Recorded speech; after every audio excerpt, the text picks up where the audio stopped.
بہرحال تم فکر مت کرو، میں اب ٹھیک ہوں، ظفار مسکرا کے بولا۔ تو مشال بھی مسکرا دی تھی۔ ماہ نور کو کچھ دنوں سے واٹس ایپ پر کسی انجان نمبر سے میسیجز آ رہے تھے۔ ابھی بھی وہ مشال کو کال کر کے زوار کی خیریت دریافت کرنے لگی تھی کہ اچانک میسیج آیا، میرے سینے سے لگ کر سن وہ دھڑکن جو ہر پل تیرے ملنے کا فرد کرتی ہے۔ مشال نے جب یہ میسیج دیکھا تو شرم سے سرخ ہو گئی اور سوچنے لگی کہ اتنا بے باک انداز کیسے ہو سکتا ہے۔ مجھے نہیں پہچانا جانے جانا، پھر میسیج آیا، بکواس بند کرو گھٹیا انسان، کون ہو تم اور میرا نمبر کہاں سے ملا تمہیں؟ انسان ہوں اور آپ کا نمبر آپ کی فیس بک آئی ڈی سے ملا ہے جناب، رپلائی آیا۔ ہو کون تم اور کیا چاہتے ہو؟ ماہ نور بولی۔ آپ کی توجہ جانے جاں، گھٹیا انسان، اگر ایک اور بار بھی کوئی واحد بات کی نا تو سر توڑ دوں گی تمہارا۔ وہ ہنس دیا تھا۔ اس کی ہنسی کو ماہ نور کیسے بھول سکتی تھی؟ زہر لگتی تھی اسے یہ ہنسی۔ میر ارسلان بٹ تم ہو نا یہ؟ ماہ نور نے پوچھا۔ بالکل جانے جاں، آپ کا غلام، آپ کا بندہ آپ کی خدمت میں حاضر ہے۔ دیکھو میر، میں تمہیں عزت سے سمجھا رہی ہوں، مجھ سے دور رہو ورنہ انجام بہت برا ہوگا۔ اچھا کیا کرو گی تم؟ میں ڈیڈ کو بتاؤں گی، وہ تمہیں چھوڑیں گے نہیں۔ میر کہکا لگا کر ہنسا۔ مطلب مجھے میرے ہونے والے سسر جی سے پٹواؤ گی؟ کوئی بات نہیں، تمہاری خاطر یہ بھی برداشت کر لوں گا جان میری۔ یو بلڈی آئی ول کل یو، ماہ نور نے کہا۔ میر ہنستے جا رہا تھا کہ یکدم وہ سنجیدہ ہوا۔ ماہ نور گمبھیر آواز کے ساتھ بولا۔ ماہ نور چپ ہو گئی تھی۔ کل تم مجھ سے ملنے آؤ گی؟ پاگل سمجھا ہے کیا مجھے جو تم سے ملنے آؤں گی میں؟ سوچ لینا، نہ آئی تو میں کیا کروں گا؟ کیا کرو گے؟ تمہیں تمہارے گھر سے اٹھا کر لے جاؤں گا، اور یہ مذاق نہیں ہے ماہ نور۔ ماہ نور کی آنکھیں پھیل گئی تھیں۔ سوچ لو، ویسے بھی تمہارے گھر کا راستہ بھی پتہ ہے مجھے۔ ماہ نور نے بنا جواب دیے فون بند کر دیا تھا۔ اگر سچ میں اس لوفر کو پتہ ہوا تو یہ کیا کرے گا، سوچ کے ماہ نور ڈر سی گئی تھی۔ میر یار، تو جس آفس میں جاب کرتا ہے وہاں مجھے بھی کرنی ہے۔ میر کا منہ حیرت سے کھل گیا تھا۔ کیا تو اور جاب؟ ہاں کیوں نہیں، تیری طبیعت تو ٹھیک ہے نا؟ ہاں یار، مجھے کیا ہونا ہے؟ جاب کیوں کرنی ہے تجھے؟ مشال کے لیے۔ کیوں؟ جب شادی کروں گا اس سے تو اس کے خرچے، گھر کے خرچے، دادی کی میڈیسنز وغیرہ وغیرہ، کیسے ہوگا یہ سب؟ اچھا اب تک یہ آئیڈیا کیوں نہیں آیا تجھے؟ اور اتنا یقین کیسے ہے تجھے کہ مشال سے ہی تیری شادی ہوگی؟ تو مجھے اچھے طریقے سے جانتا ہے، جو کام میں کرنے کا سوچ لوں تو اس کو کر کے ہی دم لیتا ہوں۔ اور رہی بات آئیڈیا، یار اب آ گیا نا تو بتا، تو بات کرے گا کہ نہیں؟ اوکے بڈی، میں کروں گا بات، امید ہے کہ کام ہو جائے گا۔ ویسے بھی ماشاءاللہ تو بہت ٹیلنٹڈ ہے، میر مسکرا کے بولا تھا، جس پر دائم بھی مسکرا دیا تھا۔ رات کو مشال سونے کے لیے اپنے کمرے میں آئی تھی۔ کپڑے چینج کرنے کے بعد وہ سونے ہی لگی تھی کہ اس کے کمرے کی لائٹ اچانک آف ہوئی تھی۔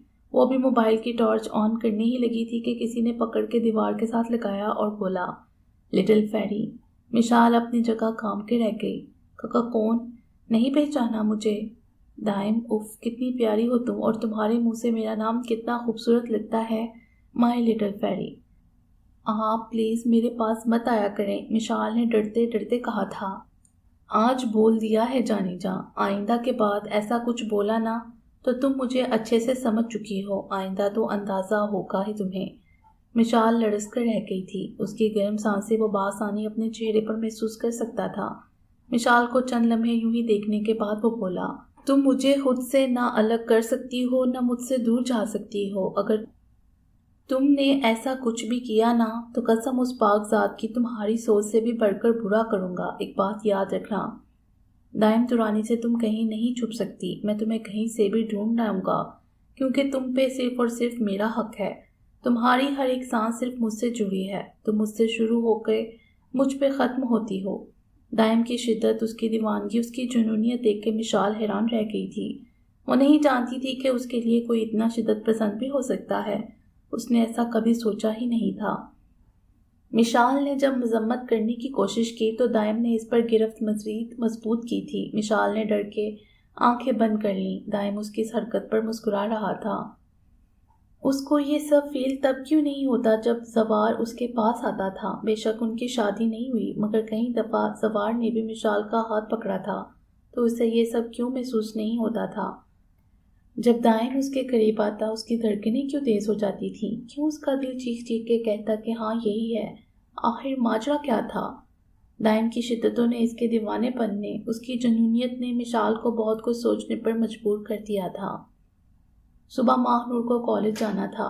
دراصل اس کی کچھ فرینڈز نے ایک چھوٹا سا گیٹ ٹوگیدر رکھا تھا۔ مشال نہیں جانا چاہتی تھی، وہ رات والے قصے کو بھلا نہیں پا رہی تھی، مگر ماہ نور اور اس کی باقی فرینڈز کی ضد پر اس کو جانا پڑا تھا۔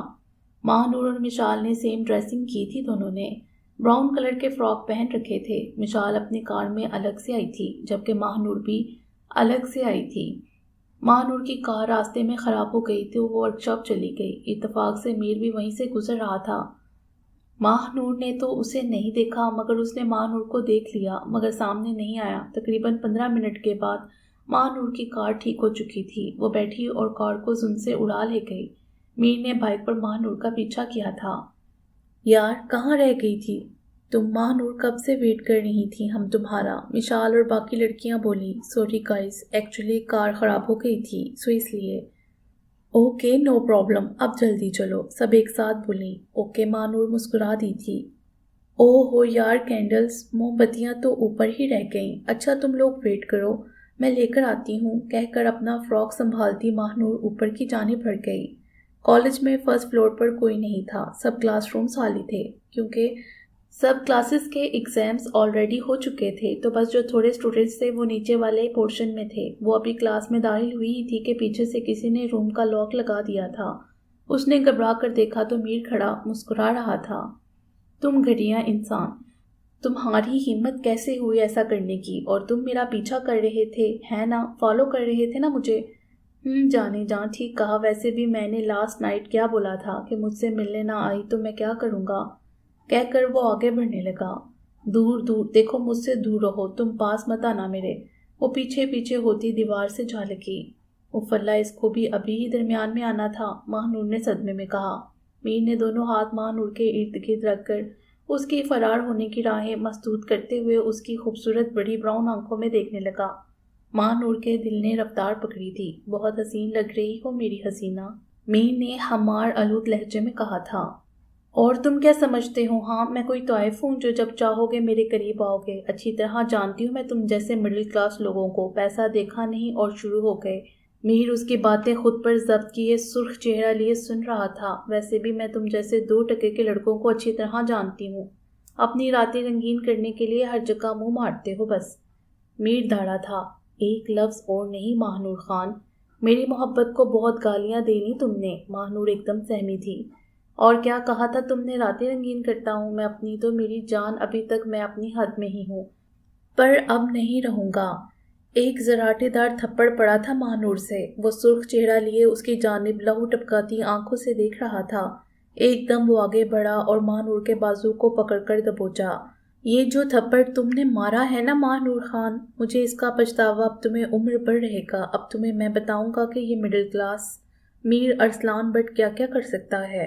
سو be ready for the next move, کہہ کر اس نے ایک جھٹکے سے اسے چھوڑا اور وہاں سے نکلتا چلا گیا۔ ماہ نور کی آنکھیں میر کی وحشت سے پھیل گئی تھیں۔ ماہ نور اپنی اتھل پتھل ہوتی سانسوں کے ساتھ نیچے آئی تھی۔ یار ماہ نور کہاں رہ گئی تھی؟ مشال کوفت سے بولی۔ وہ نور جانی، آر یو اوکے؟ مشال نے اب فکر مندی سے پوچھا۔ یس آئی ایم اوکے۔ وہ بھاگتی بھاگتی نیچے آئی نا، اس لیے سانس پھول گئی تھی میری، ماہ نور نے بامشکل مسکراتے ہوئے کہا۔ اور ہاں یہ لو کینڈلز۔ مشال باقی لڑکیوں کی جانب متوجہ ہو گئی۔ ماہ نور کو سچ میں میر سے خوف آنے لگا تھا۔ میر واپس گھر آیا تھا، اس کا غصہ کسی طرح بھی کنٹرول نہیں ہو رہا تھا۔ اس نے غصے میں پرفیومز کی بوتلز اور مرر کو توڑا، پھر بھی غصہ تھا کہ کم ہونے کا نام ہی نہیں لے رہا تھا۔ یہ تم نے اچھا نہیں کیا ماہ نور، میری پاک محبت کو اپنے پاؤں تلے روند کے مجھ پر اتنا گھٹیا الزام لگایا۔ جتنی شدت سے محبت کی تھی نا میں نے، اس سے کہیں زیادہ شدت سے نفرت کروں گا انشاءاللہ۔ جتنی اذیت میں نے سہی ہے نا، اس سے دگنی اذیت دوں گا تمہیں۔ جس شدت سے میں نے تم سے محبت کی ہے، اس سے کہیں زیادہ شدت سے نفرت کروں گا، یہ میرا وعدہ ہے تم سے۔ میر گرنے کے سے انداز میں بیڈ پر لیٹا، ایک آنسو اس کی آنکھ سے نکل کر اس کے بالوں میں جذب ہو گیا تھا۔ ماہ نور اپنے روم میں آئی تھی۔ لنچ کر کے اچانک روحان اس کے کالج فرینڈ کم بھائی زیادہ اس کی کال آئی تھی۔ السلام علیکم نور، کیسی ہو؟ الحمدللہ، آپ بتاؤ؟ میں بھی ٹھیک ہوں الحمدللہ۔ کہاں ہوتی ہو آج کل؟ نظر ہی نہیں آتی۔ بس باہر نکلنے کو دل ہی نہیں کرتا۔ اچھا مشی کیسی ہے؟ ہاں ٹھیک ہے وہ بھی۔ اچھا نور، ایک کام تھا تم سے۔ ایکچولی کل روحان کی منگیتر کی برتھ ڈے ہے۔ میں اس کے لیے کوئی گفٹ لینا چاہتا ہوں، لیکن سمجھ نہیں آ رہا کہ کون سا لوں۔ تم ہیلپ کرو گی میری؟ ہاں کیوں نہیں، آفٹر آل میری بھابھی کی برتھ ڈے ہے۔ ماہ نور مسکرا کر بولی۔ اچھا اوکے، اب بھابھی آ گئی، بھائی کو کوئی لفٹ ہی نہیں کرواتا؟ روحان نے پیار بڑا شکوہ کیا۔ ماہ نور ہنسی اور بولی، مذاق کر رہی تھی بھائی۔ روحان مسکرایا اور بولی، آج شام 5 بجے تیار رہنا۔ Okay done. ماہ نور نے مسکرا کے کال ڈسکنیکٹ کی تھی۔ دائم بہت خوش تھا۔ دادی جان آپ سے ایک بات کرنی ہے۔ ہاں ہاں میرا جان بولو۔ دراصل آپ کے لیے بہو ڈھونڈ لی ہے میں نے۔ اچھا نام بتاؤ اس کا؟ مشال شاہ۔ ماشاءاللہ نام تو بہت خوبصورت ہے۔ آئمہ بیگم مسکرا کے بولی۔ اچھا دادی ایک بات اور ہے۔ کیا بات؟ وہ دراصل مشال لوگ امیر ہیں بہت، پر بیٹا تو جانتا ہے نا کہ ہماری اتنی حیثیت نہیں ہے۔ مگر دادی پلیز میری خاطر پلیز، پہلے کبھی تیری کسی بات سے انکار کیا ہے کیا؟ تھینک یو سو مچ دادی، آئی لو یو۔ دائم نے آئمہ بیگم کے ہاتھ چوم لیے جبکہ وہ مسکرا دی تھی۔ ماہ نور مال میں روحان کے ساتھ ہنس ہنس کے باتیں کر رہی تھی، اس بات سے بے خبر کہ وہ کسی کی نظروں کے حصار میں ہے۔ میر کی آنکھوں میں خون اتر آیا تھا۔ تھینک یو سو مچ نور۔ روحان نے نور کے ہاتھ پکڑ لیے۔ میر کا دل کیا جا کے اس کے دان توڑ دے، مگر فی الحال یہ ممکن نہ تھا۔ غصہ تو تب حد سے زیادہ بڑا جب نور نے بھی اپنا ہاتھ روحان کے ہاتھ پہ رکھا تھا۔ دونوں گاڑی میں بیٹھے تھے اور گاڑی میر کی نظروں سے کچھ ہی پل میں اوجھل ہو گئی تھی۔ دراصل نور کے موبائل کا GPS آن تھا، اس لیے میر کو اس کی لوکیشن کا پتہ چلا تھا اور وہ مال پہنچا تھا۔ رات کو نور سونے کے لیے لیٹی تھی۔ اس کو بھی سوئے ہوئے آدھا گھنٹہ ہی گزرا تھا کہ کوئی چپ چاپ کھڑکی سے اس کے کمرے میں داخل ہوا۔ چاند کی روشنی میں اس کی سرخ و سفید رنگت مزید نکھر گئی تھی۔ بلا شبہ وہ کوئی حور ہی تھی، اور اس کے ہونٹ کے نیچے والا دل واللہ جان لیوا ثابت ہوا تھا میر کے لیے۔ اچانک میر کے چہرے کے تاثرات سخت ہوئے۔ اس نے ایک جھٹکے سے بازو سے پکڑ کر نور کو اپنے سامنے کھڑا کیا۔ وہ ہڑبڑا کر اٹھ بیٹھی، مگر سامنے اندھیرا تھا اور ایسے میں اس کے کمرے میں یہ کون شخص گھس آیا تھا؟ کاکا کون ہو تم؟ نور نے پوچھا، مگر جواب نہ ملا۔ جواب نہ ملنے پر وہ سائڈ لیمپ آن کرنے لگی تھی کہ اچانک میر نے اسے بازو سے پکڑ کے دیوار کے ساتھ لگا دیا اور خود لیمپ آن کیا۔ تو تم یہاں کیا کر رہے ہو؟ مال میں اس لڑکے کے ساتھ کیوں ہنس ہنس کے باتیں کر رہی تھی؟ کیا لگتا ہے وہ تمہارا؟ کیا رشتہ ہے تمہارا اس سے؟ میر نے سخت لہجے میں پوچھا۔ وہ میرا جو کوئی بھی لگتا ہو تمہیں اس سے کوئی فرق نہیں پڑنا چاہیے۔ ماہ نور بے خوف ہو کر بولی، اب کی بار مجھے فرق پڑتا ہے، بہت فرق پڑتا ہے، اور آئندہ کے بعد مجھے تم اس کے ساتھ نظر مت آؤ۔ نام محرم ہے وہ تمہارے لیے۔ Got my point? کہہ کر جانے ہی لگا تھا کہ ماہ نور بولی، تو تم کون سے میرے محرم ہو؟ میر نے ایک نظر اس کی جانب دیکھا۔ چلو تمہاری یہ خواہش بھی جلد ہی پوری کرتے ہیں، مگر ایک بات یاد رکھنا کہ مجھے میری چیز، خواہ پھر وہ کوئی بھی چیز ہو یا کوئی جیتا جاگتا انسان، شراکت پسند نہیں۔ اور الٹے قدموں واپس پلٹ گیا تھا۔ ماہ نور کی آنکھوں سے بے شمار اشکوں کی برسات ہونے لگی تھی۔ یا اللہ کس مشکل میں ڈال دیا ہے مجھے، خود سے کہتے ہوئے روتے ہوئے وہ نیند کی وادیوں میں اتر گئی تھی۔ اگلی صبح جب دائم کی آنکھ کھلی تو دیکھا کہ وہ کافی لیٹ اٹھا تھا۔ کیمرے میں چیک کیا تو مشال کہیں دکھائی نہ دی تھی۔ وہ سوچ میں پڑ گیا کہ کہاں جا سکتی ہے اس ٹائم۔ دن کے 12 بج رہے تھے۔ آج کا دن دائم کے لیے بہت امپورٹنٹ تھا، کیونکہ آج اس نے اور اس کی دادی نے مشال کے لیے اس کا پرپوزل لے کر جانا تھا، سو وہ شاور لینے چلا گیا تھا۔ دراصل ماہ نور اور مشال کی ایک فرینڈ کی بہن کا آج ریسیپشن تھا، تو وہ دونوں وہ اٹینڈ کرنے گئی تھیں۔ دائم اور اس کی دادی دونوں شاہ مینشن پہنچ چکے تھے۔ گارڈ نے انہیں باہر ہی روک لیا اور اندر پوچھنے گیا، صاحب وہ کچھ لوگ آئے ہیں باہر، مشال بی بی کے بارے میں کچھ بات کرنا چاہتے ہیں۔ اچھا تم ان کو ڈرائنگ روم میں بٹھاؤ، آتا ہوں میں، عفان شاہ نے کہا۔ جی بہتر صاحب۔ دونوں اندر ڈرائنگ روم میں بیٹھے تھے۔ السلام علیکم انکل، دائم نے کہا۔ وعلیکم السلام۔ السلام علیکم بھائی صاحب۔ وعلیکم السلام۔ جی آپ لوگوں کو کوئی بات کرنی تھی مشال کے بارے میں؟ جی بھائی صاحب، یہ دائم ہے میرا پوتا، یہ آپ کی بھتیجی مشال کو پسند کرتا ہے،